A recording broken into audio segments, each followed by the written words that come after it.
Have you heard how Minnesota's two largest cities, Minneapolis and St. Paul, are called the Twin Cities? They're called this because they're two large cities of similar size whose downtowns are only 7 miles apart. Their city limits are literally touching.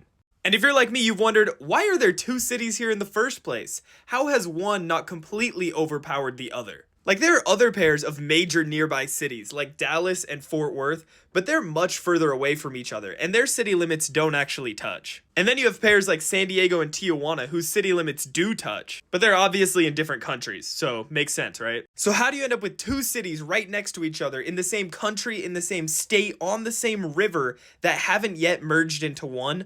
Well, the answer boils down to geography, rivers, and flour. Let me explain. You see, aside from fresh water, rivers provide two main services to human settlements: trade and energy. Trade because it is orders of magnitude cheaper and easier to ship bulk commodities like iron, coal, and grain by barge than it is by any land-based method.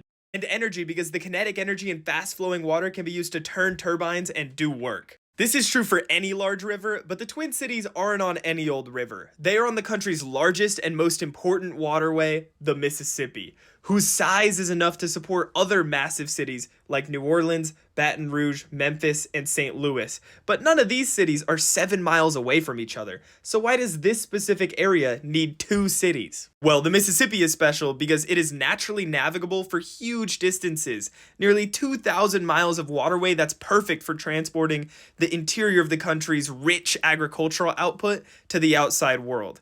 The Mississippi is navigable all the way up until right here, at St. Anthony Falls, where downtown Minneapolis sits today.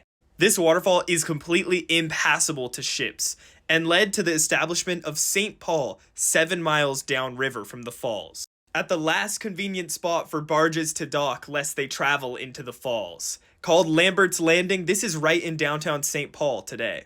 This meant that anyone who lived north of here had to come down to St. Paul to get their goods onto barges and out to the global economy. This gave St. Paul a jump on other cities in the region, causing it to grow rapidly and become the state capital.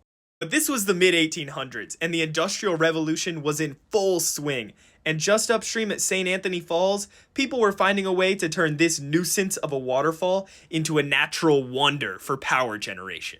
By damming and diverting the steep flow of the falls, sawmills and flour mills in the area could turn water wheels to cut timber from abundant Minnesotan forests and grind flour from fertile Minnesotan farms, spurring the growth of a new city called Minneapolis. By the 1870s, this abundant hydropower allowed Minneapolis to become the lumber and flour capital of the world, milling 14% of all the country's grain. In fact, in 1877, local entrepreneurs founded the company that would become General Mills, named after the mills at St. Anthony Falls. So there's the story. Two cities that perfectly encapsulate the amazing benefits of rivers. One at the head of navigation, and the other at the fall line. Other rivers have these features too, but they're often either close enough together that one city can service them both, or far enough apart that the metropolitan areas are completely distinct. The Mississippis just happen to be right on the cusp where two cities can be sustained.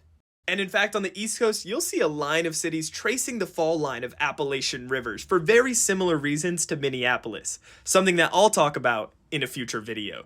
Thanks for watching. Follow for more geography content.